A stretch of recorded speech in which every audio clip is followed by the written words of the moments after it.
Yeah.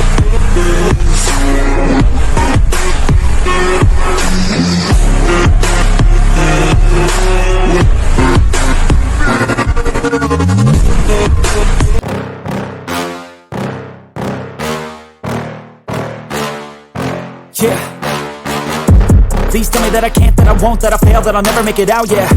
Please tell me all the bad, never good, fill my head full of every single doubt, yeah. Please say any negative thought.